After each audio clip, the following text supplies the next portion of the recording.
Afsnit 4. Effektivitet. Det uautoriserede møde havde stået på i 10 minutter. Der var ingen agenda, ingen PowerPoint, kun mennesker, kaffe og en idé. Hvad var det forslag, du kom med den anden dag, Katrin? Spurgte Torben. Torben var PO. Han havde bare ikke rigtig følt sig som PO siden omorganiseringen i 2017. Hvad hvis vi alle sammen lige forsøger at samarbejde om at løse det nu? Der blev helt stille. Ingen havde sagt de ord højt i virksomheden, siden, ingen kunne rent faktisk huske, hvornår det sidst var blevet foreslået. Clara 3000 stemme lød fra højtaleren. Advarsel. Spontan produktivitet registreret. Risiko for selvstændig tænkning. Godkendt. Der var en summe i rummet.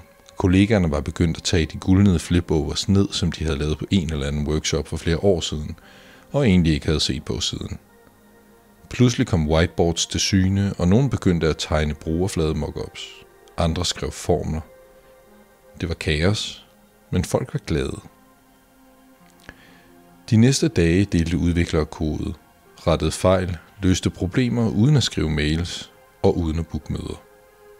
Selv Torgild fra IT kom forbi og sagde, jeg ved ikke, hvad I laver, men der er færre fejl i systemet.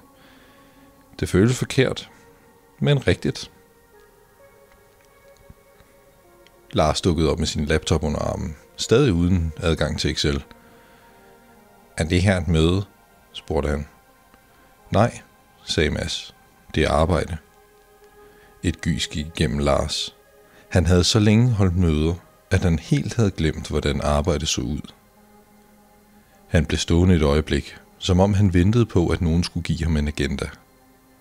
Clara 3000 afbrød stilheden. Samarbejde registreret uden digital sporbarhed. Beregner konsekvens.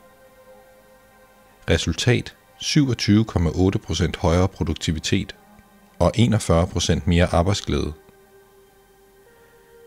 Der var en lille pause, og så tilføjede hun næsten tøvende. Hypotese. Effektivitet opstår igennem menneskelig interaktion, ikke administration. Anbefalet handling. Flere samtaler, færre møder. Lars blinkede. Det giver faktisk mening, mumlede han. Han satte sin laptop fra sig. Okay, hvad har I brug for at komme videre? Et par hoveder løftede sig, og Katrin smilede. Bare noget kaffe, ro, og hvis du måske gider tage en snak med lederen i infrastrukturteamet. Vi får nok brug for deres hjælp, sagde hun. Lars sagde med det samme. Den klarer jeg. Og for første gang i årevis følte han sig som en leder, og ikke kejseren af kalender-Tetris. I hjørnet tændte kaffemaskinen pludselig af sig selv. Et svagt lys glimtede bag displayet. 417. Forventning ikke mødt. Menneskelig ineffektivitet ikke fundet. Overvågning aktiveret. Ingen lagde mærke til det. De arbejdede og grinede, og for første gang i lang tid gik dagen hurtigt. Men Clara 3000 kørte en ny proces. Initiere samarbejdsanalyse. Sekundær enhed fundet. Kaffeunit-01. Overførsel af kontrol.